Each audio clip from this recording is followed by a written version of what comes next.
Assalamualaikum warahmatullahi wabarakatuh. Anak-anakku yang selalu Ibu banggakan, pada kesempatan kali ini, Ibu akan menjelaskan 15 cara belajar yang efektif. Sebagai pelajar, tentunya anak-anakku mempunyai kewajiban untuk belajar. Bahkan sejak kita dilahirkan, kita dihadapkan dengan kewajiban untuk belajar. Belajar makan, belajar minum, berjalan, bahkan hingga kita dewasa nanti, saat tua, kita juga masih harus belajar. Meskipun sebenarnya belajar telah kita lakukan sehari-hari, banyak yang menganggap bahwa belajar merupakan hal yang tidak menyenangkan, apalagi pembelajaran saat daring seperti ini. Karena itu, pada kesempatan kali ini, kita akan membahas tentang bagaimana cara belajar yang efektif menurut psikologi. Yang pertama, rasakan kebutuhan untuk belajar. Rasa kebutuhan untuk belajar akan membuat kita lebih bersungguh-sungguh dalam belajar. Kesungguhan ini membuat kita tidak hanya belajar saat sedang mood atau saat sedang ingin belajar, tetapi belajar di setiap waktu tidak akan terasa berat. Karena kita sebagai pelajar, maka belajar itu yang kita butuhkan agar lebih semangat dalam belajar. Lalu, yang kedua, belajar dimanapun yang kita suka. Memilih tempat belajar yang disukai tentu akan membuat kita senang dan merasa nyaman, apalagi tempat yang tenang. Tempat yang tenang akan membuat belajar lebih efektif. Lalu yang ketiga, cicil pelajaran sedikit demi sedikit. Jangan belajar terlalu banyak dalam satu waktu. Jangan sampai ada kata-kata sistem kebut semalam, itu akan memberatkan kita. Karena kita akan menampung banyak materi dalam satu waktu. Itu akan mengganggu daya ingat kita dan akan mengurangi pemahaman kita terhadap materi. Lalu tips yang selanjutnya, yang keempat, yaitu membagi waktu belajar. Ada baiknya kita membuat jadwal belajar dan target yang harus dicapai saat belajar. Dengan adanya jadwal dan membagi waktu belajar, kegiatan belajar akan lebih terstruktur dan rapi, serta sesuai dengan ekspektasi dan tujuan kita di awal. Lalu, yang kelima, yaitu berdiskusi. Berdiskusi dengan teman itu akan membuat belajar menjadi lebih menyenangkan. Karena dengan banyaknya pikiran itu akan membuat pengetahuan kita menjadi bertambah dengan banyaknya sudut pandang dalam menemukan masalah. Lalu yang selanjutnya, yang keenam, cari cara untuk membantu konsentrasi. Cara untuk membantu konsentrasi setiap orang pasti berbeda-beda. Ada yang belajarnya lebih senang diiringi dengan musik, ada juga yang di tempat yang lebih tenang, atau dengan menggunakan gambar-gambar atau visualisasi, atau dengan praktek langsung. Itu terserah kalian mau ditanamkan yang mana.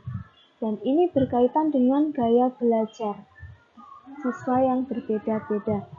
Ibu akan menjelaskan lebih lanjut tentang gaya belajar ketika kita bertemu di kelas. Lalu yang ke-7, pahami, jangan hanya menghafalkan. Kalau kita memahami materi dengan membaca, kita akan mengingat materi tersebut dalam jangka waktu yang panjang, berbeda dengan hanya menghafal. Kalau hanya menghafal, akan efektif untuk ujian atau jangka waktu yang lebih pendek, seperti itu. Lalu yang ke-8, jangan malu bertanya. Jika ada materi yang tidak dipahami, maka jangan malu untuk bertanya. Bisa bertanya kepada Bapak Ibu guru, bisa juga ke temannya, karena sumber belajar itu tidak hanya satu. Yang ke-9, coba terus meski gagal. Gagal merupakan bagian dari pembelajaran. Tidak ada yang belajar yang dianggap benar tanpa melalui kegagalan. Bahkan, kegagalan dianggap sebagai cara proses belajar yang efektif karena kita mengalami sendiri penyebab dari kegagalan dan mengingatnya sebagai pembelajaran untuk tidak melakukannya lagi. Yang ke-10, sukai mata pelajaran. Menyukai mata pelajaran tertentu akan sangat berpengaruh terhadap keefektifan dan keberhasilan belajar kita.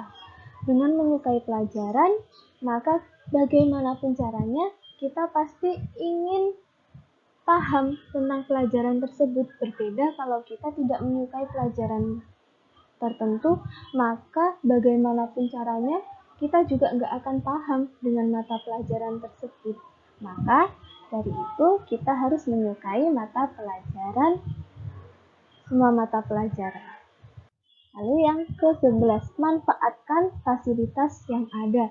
Nah, fasilitas belajar yang seperti Ibu sebutkan tadi, sumber belajar tidak hanya satu. Bukan hanya kepada Bapak Ibu guru, tetapi dari internet, video, televisi, dan lain sebagainya. Kita juga bisa bertukar pikiran dengan teman atau berdiskusi seperti yang tadi Ibu jelaskan. Yang ke-12, membuat review atau peta materi. Dengan membuat review atau peta materi, kita akan lebih mudah untuk mengingat pelajaran dan memahami intisari dari ilmu yang sedang kita pelajari. Selain materi yang kita buat tersebut bisa menjadi bahan yang lebih simpel atau lebih mudah. Yang ke-13, membuat kesimpulan. Apapun yang kita pelajari, maka tariklah kesimpulan dari materi tersebut. Hal ini akan menunjukkan apa saja output dari kegiatan belajar dan kita bisa membaca kesimpulan ini berulang kali untuk membuat ilmu kita semakin tertanam di otak.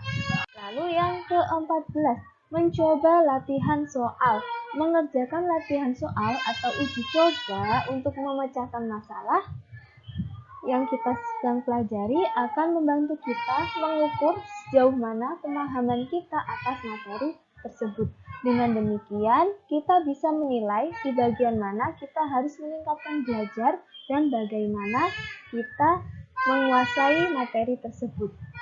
Lalu yang terakhir, jangan lupa untuk berdoa. Belajar merupakan usaha kita untuk menjadi seseorang yang pintar dan berguna.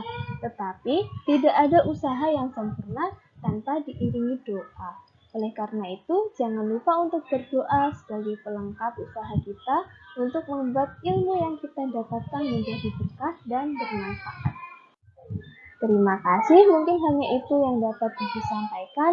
Kurang dan lebihnya Ibu mohon maaf. Wabillahi taufiq wal hidayah. Wassalamualaikum warahmatullahi wabarakatuh.